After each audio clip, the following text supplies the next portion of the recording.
Hey everybody, it's kind of sad to see Saul fall, to see the character failures that crumbled his kingship. Here we are in chapter 14, showing Saul's mishaps on the battlefield, impetuously putting his son Jonathan's life in danger.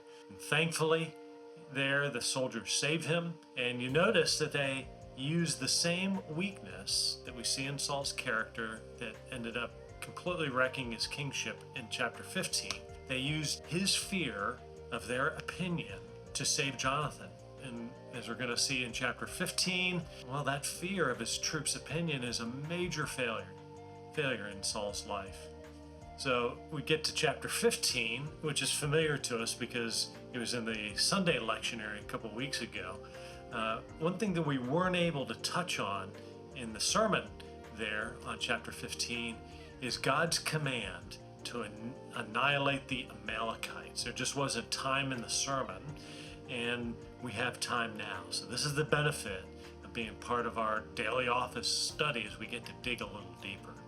Now, obviously, this command to annihilate the Amalekites was controversial in Saul's day, and of course it remains controversial today too, 3,000 years later. Why would God command the destruction of women and children, livestock and land, everything burned? It can certainly give the impression that Yahweh is a bloodthirsty God, like the pagan gods. But I want to show you a couple things here, that there's more going on than the bloodthirsty God theory.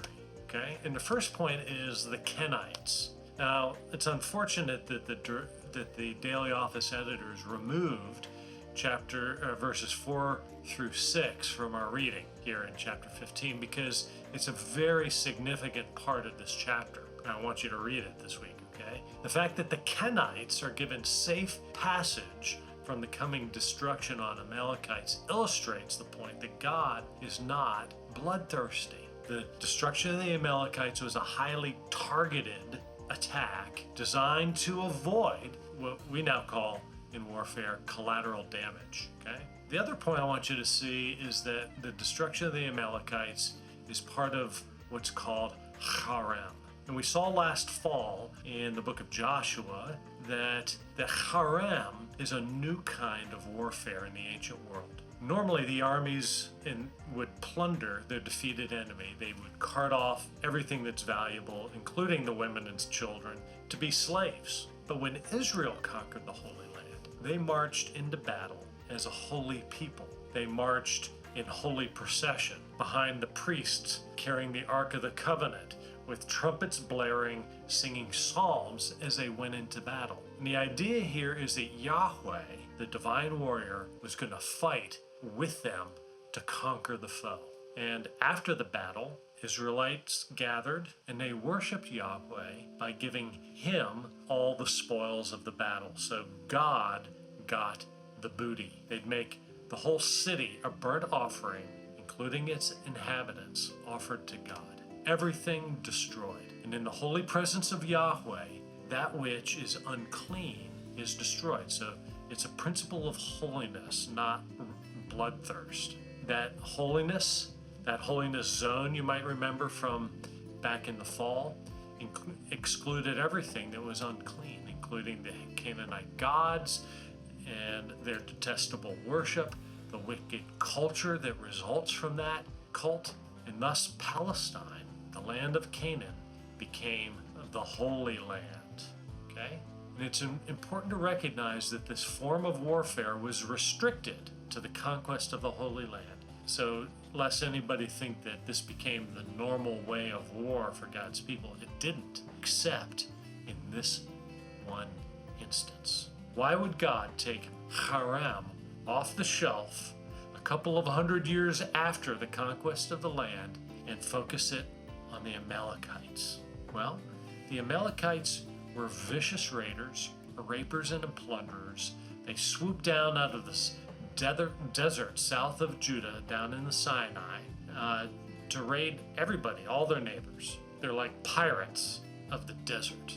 And they had done horrible things to Israel centuries earlier, attacking the rear of this vast caravan coming out of Egypt, headed to Mount Sinai, like a pack of hyenas. They had picked off the weak and the stragglers, and they had endangered the camp of Israel. And as such, they earned God's implacable wrath. God defends his people, and they became a symbol of God's commitment to protecting his people and cleansing the world of the wickedness that the Amalekites embody. And it's a very interesting little fact in history that when the Nazi war criminal Adolf Eichmann, remember him?